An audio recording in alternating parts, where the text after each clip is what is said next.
ایک مختصر چیز کو یہاں پر واضح کیجیے کہ مرد کو اللہ تعالیٰ نے ایک ایسی صلاحیت دی ہے کہ وہ چیزوں کو پرکھ سکتا ہے با نسبت عورت کے. تو پھر بھی ہم دیکھتے ہیں کہ عورت اپنے خاوند کو کسی پیر بزرگ یا مرشد کے پاس لے کے جا رہی ہوتی ہے اور وہ خاوند بھی بڑی سہولت کے ساتھ چلا جاتا ہے. تو اس کے متعلق آپ کیا میسج دینا چاہیں گے کہ ان خاوند حضرات کے لیے جو اپنی بیگموں کے ساتھ کسی غیر محرم کے سامنے بیٹھ کے اپنی زندگی کے مسائل ڈسکس کر رہے ہوتے ہیں کہ تعویذ کے ذریعے اس کا حل نکالیں گے؟ اس کی وجہ یہ ہے کہ یہ وہ حرام چیز ہے، یہ وہ شرکیہ چیز ہے جس کو معاشرے نے جائز حیثیت بلکہ مقدس حیثیت سے جس کو قبول کر لیا ہوا ہے. وہ سمجھیں کہ یہ جو یہ شاہ صاحب ہیں یا مولوی صاحب ہیں یہ تو عالم دین ہے، یہ تو عام بندہ نہیں ہے، یہ تو ہمیں کبھی بھی غلط گائیڈ نہیں کرے گا.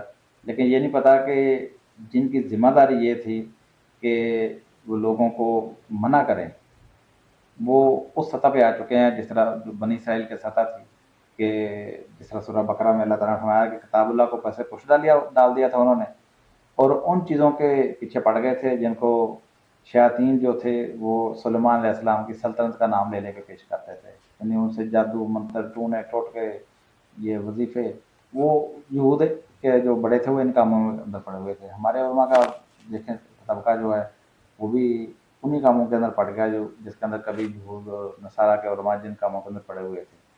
اور پھر اللہ تعالیٰ فرماتا ہے کہ یہود کے علماء جو ہیں یہ یؤمنون بالجبت والطاغوت، یعنی اپنا اصل کام چھوڑ کے کیا کر رہے ہیں، یؤمنون بالجبت والطاغوت، یہ جو جبت اور طاغوت کے اوپر ایمان رکھنا شروع ہو گئے. جبت کیا تھا؟ سفلی علوم، وہ علوم جن کے اندر لوگ جنات اور شیاطین اور روحوں کو مدد کے لیے بلاتے ہیں. یعنی اصلاً تو ان چیزوں کے پیچھے اللہ تعالیٰ فرماتا ہے کہ یہ یہود کے علماء پڑ گئے، اور یہاں تک کہ طاغوت کے جو اوپر ایمان رکھنا شروع ہو گئے.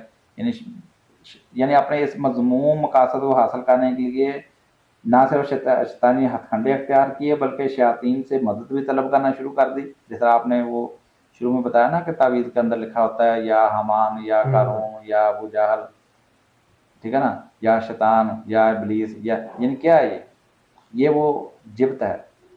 یعنی اپنے اس مذموم مقصد کو حاصل کرنے کے لیے روحوں کو، جنات کو، شیاطین کو بھی مدد کے لیے پکارتے ہیں. وہ الگ بات ہے کہ وہ کر سکتے ہیں یا نہیں کر سکتے، وہ الگ بات ہے.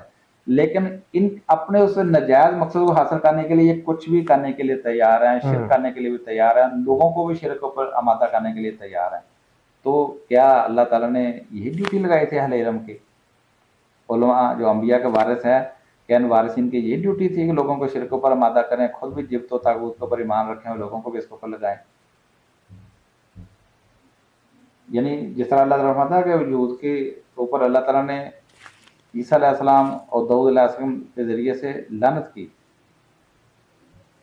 جو علماء کے اوپر، بنی اسرائیل کے علماء کے اوپر، ان کے اوپر اللہ تعالیٰ نے داؤد علیہ السلام اور عیسیٰ علیہ السلام کے ذریعے سے لعنت کی. کیوں کی تھی؟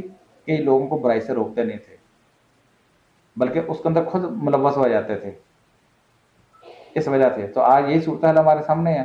یعنی جنہوں نے ان کو روکنا تھا، روکنے کے بجائے اس کے اندر نہ صرف ملوث ہے بلکہ اس کو کیش کر رہے ہیں، لوگوں کی گمراہی کا ناجائز فائدہ اٹھا رہے ہیں بجائے ان کو بتانے کے.